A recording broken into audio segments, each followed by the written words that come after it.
mengirim bacaan kepada orang yang meninggal dunia. Baik Bapak Ibu, kalau yang berkaitan dengan sedekah niku dalilnya sudah jelas.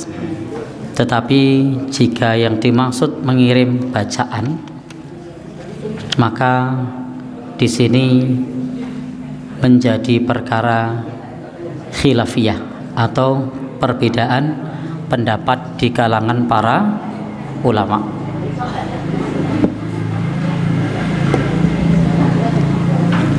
Dan jawaban tarjih atas pertanyaan mengenai mengirim pahala bacaan adalah mengutip surah An-Najm ayat 38 dan 39. Allah berfirman, Allah taziru waziratu wisra ukhra wa allaysa lil insani illa ma sa'a.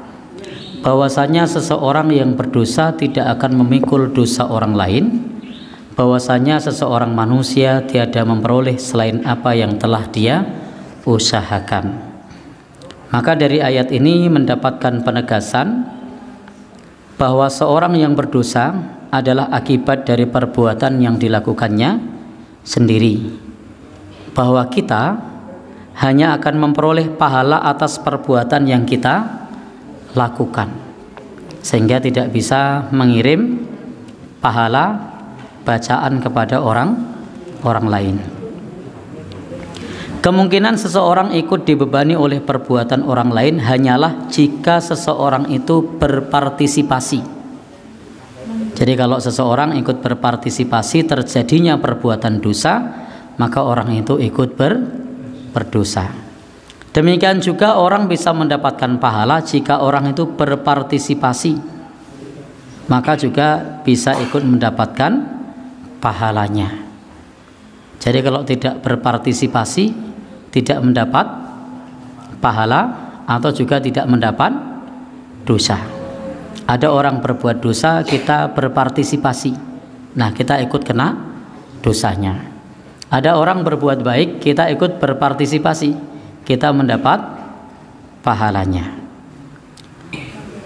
Demikian pula ketika kita menunjukkan satu jalan kebaikan, satu amalan kebaikan yang masih diamalkan oleh orang lain, maka amalan yang diamalkan oleh orang lain itu kita masih mendapatkan pahalanya karena kita menunjukkan amalannya. Ngajari orang sholat, lalu orang itu masih menjalankan sholat. Ngajari orang baca Quran, lalu orang itu masih membaca Al-Quran, maka yang mengajarkannya masih mendapatkan pahalanya. Baik, kita baca hadisnya.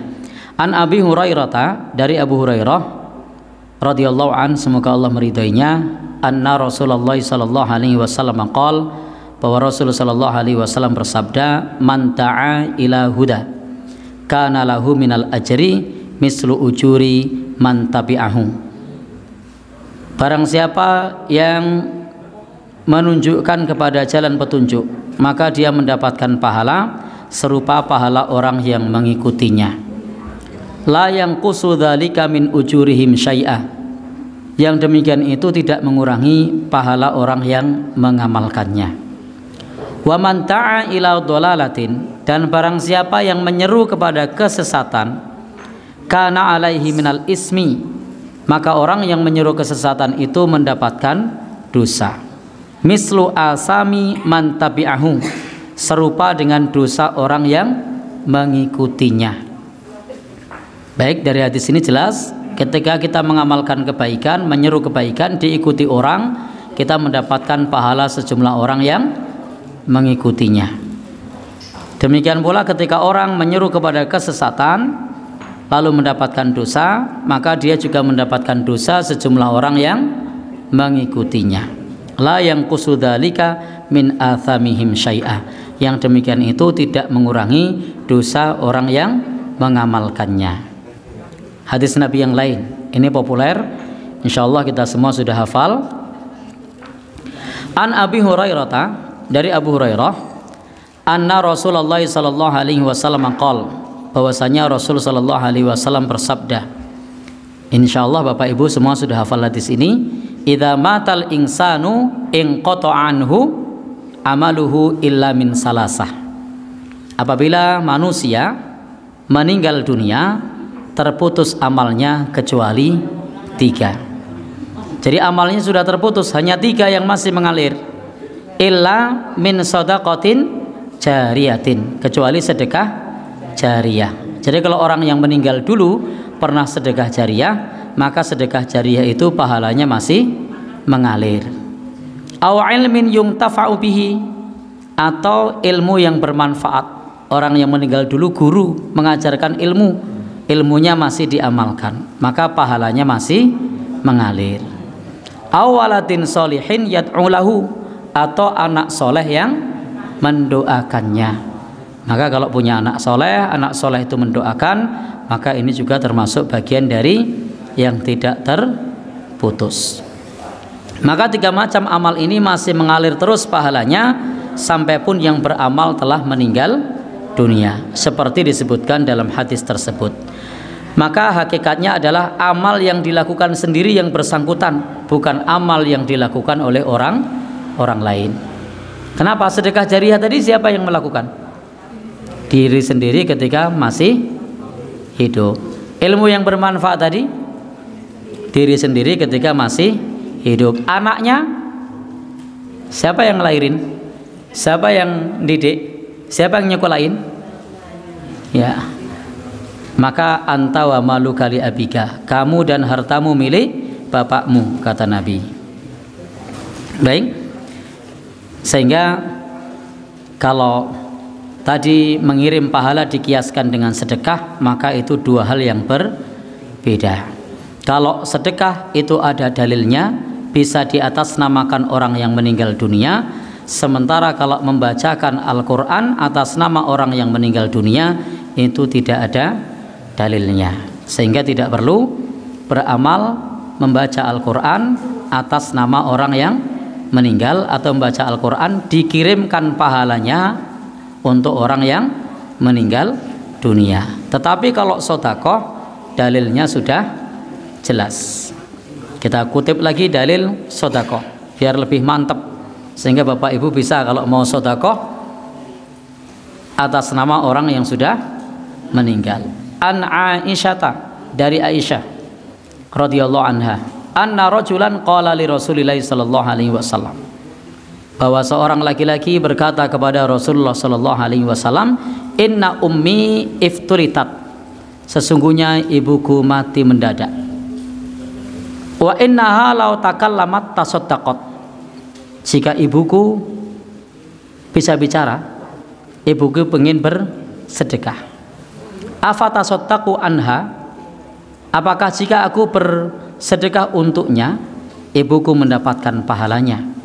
Maka Rasul sallallahu alaihi wasallam bersabda, na'am fatasaddaq anha, ya, maka bersedekahlah atas nama ibunya, atas nama ibu. Maka ini dalil bahwasanya seorang anak bisa bersedekah atas nama orang yang sudah meninggal dunia, dan seorang anak bisa mendoakan orang tuanya. Jadi kalau doa itu sampai, sholat jenazah itu dituntunkan. Jadi doa itu sampai, sholat jenazah itu dituntunkan. Tetapi kalau kemudian bacaan Al-Quran, maka bacaan Al-Quran di sini tidak bisa dikiaskan dengan sedekah.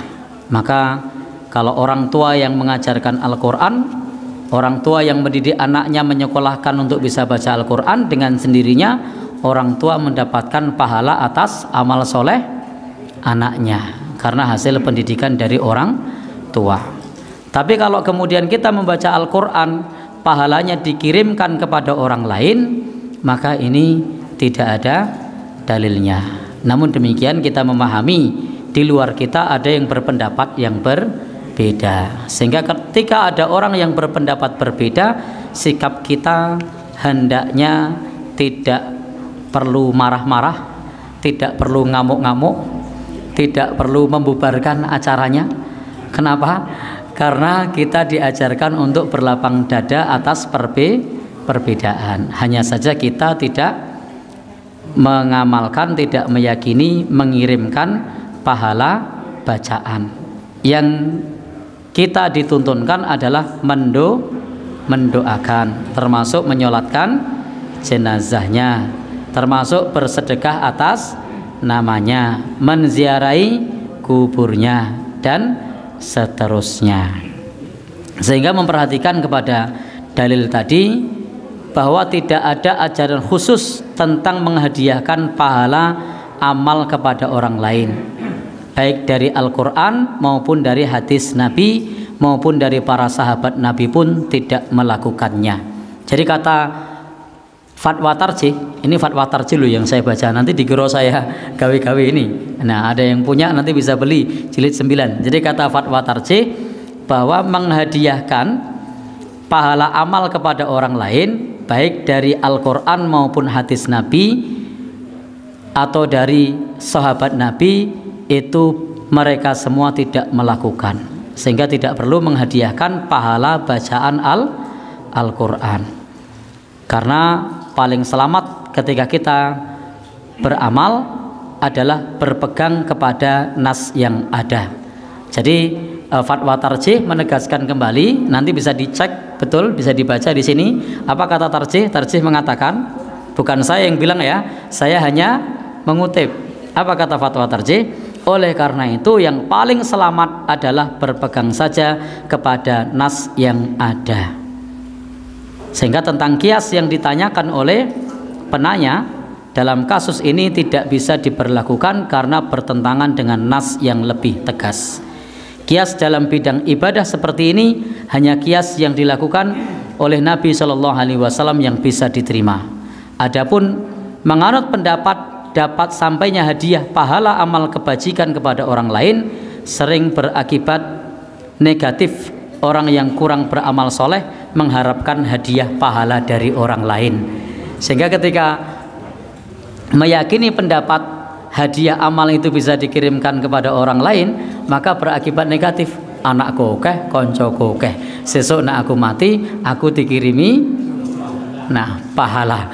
Baik, sehingga di dalam masalah ini cukup kita imani bahwa setiap kita laha ma kasabat wa alaiha maktasabat. Bagi kita apa yang kita usahakan. Wa allaisa lil insan illa ma sa'a. Manusia itu mendapatkan sebatas yang diusahakan. Sehingga kesimpulannya di sini, kalau sedekah sampai, kalau doa sampai, silahkan didoakan, silahkan bersedekah. Sholat jenazah dituntunkan, ngirim pahala bacaan tidak ada dalilnya. Kalau ada yang mengamalkan, kita berlapang dada. Begitu nggih? Wallahu a'lam bishawab.